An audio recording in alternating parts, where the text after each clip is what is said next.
What's your name? I'm sorry. Rhonda. Rhonda. Oh, Rhonda. Okay, another R. Good to meet you. I just want to spend a few minutes talking with him because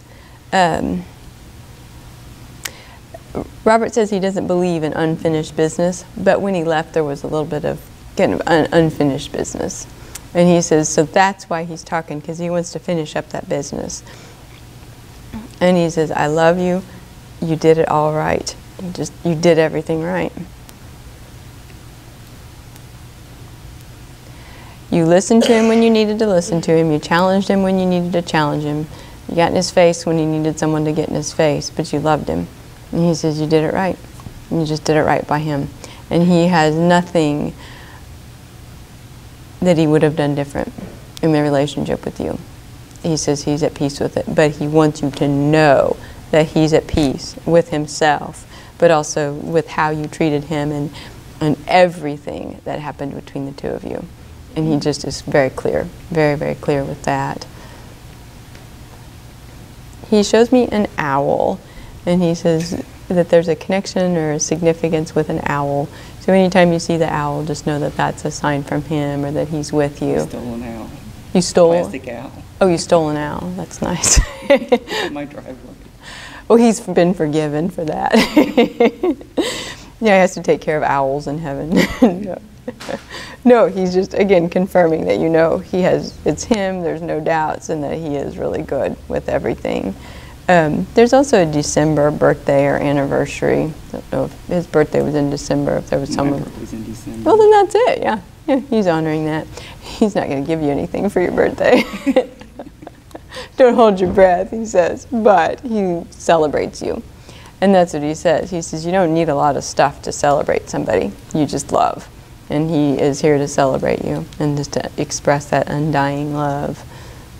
There's it's a ring, but it's not a wedding ring. I don't know if he wore a band all the time that you had kept. He never wore a ring. He didn't wear a ring. I bought this one because of him. That's it. That's it. Yep, he wants you to know. And that happened after he passed, correct? No, I had it before. Before, but you're still wearing it, yeah. He wants you to know. He knows you still got that.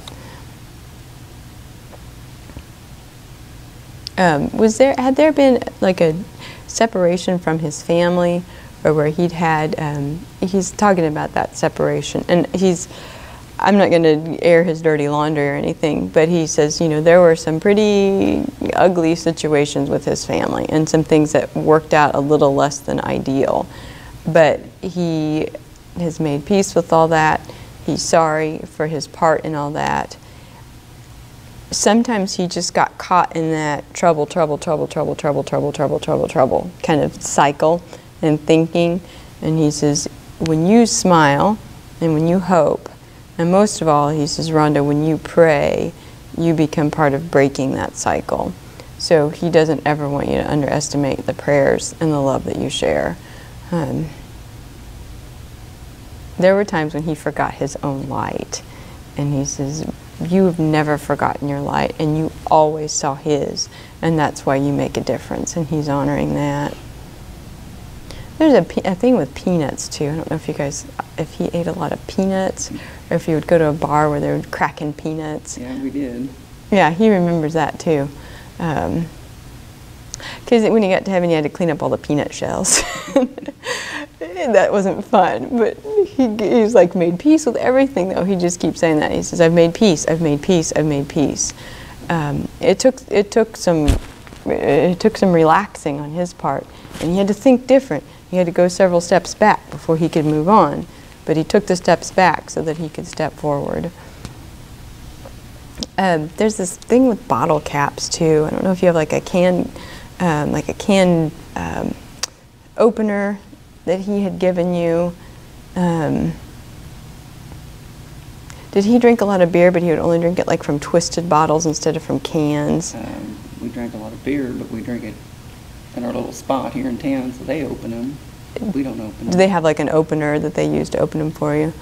No, they have one of those on the wall, that you have to stick it in there and pop it, usually. I mean, Okay. Sometimes they do a handle. But it's not a can, is the point. No. It's a bottle that has to be, yeah. We usually drink out of a bottle. That's what and that's what I'm seeing is an actual having to open a bottle as opposed to popping a can. Something must be at that bar that's in honor of him, or they talked about him up there. But he says just send his gratitude and appreciation to everybody up at the place. Something. Yep, and he says he knows that, he knows he's honored, he knows he's remembered. Sometimes for good, sometimes not so good, but he says just send his appreciation to everyone there.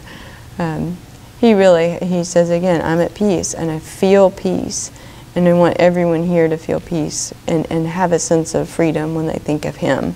That's very important to him. He shows me like a jester. It's a clown suit, but it's like a court jester. I don't know if he always told jokes or had a way of kind of clowning around with people. He always had a smile on his face. He was always Yeah, happy. yeah, like the court jester. Yeah. That's what he shows me, is that kind of, having a joke and being silly like that, and anything goes. But he says again, I send my love to all, and that love really is a miracle, and it can cure any ill, and it can break any cycle. And he wants you to keep believing that and speaking about that and showing that to others so that there can be good, always good in his name. He says, I'm done. He's done. He's finished. But he did want you to hear that. Thank you. You're welcome. Thank you. And please share Nice with to meet everybody at you. the restaurant, too.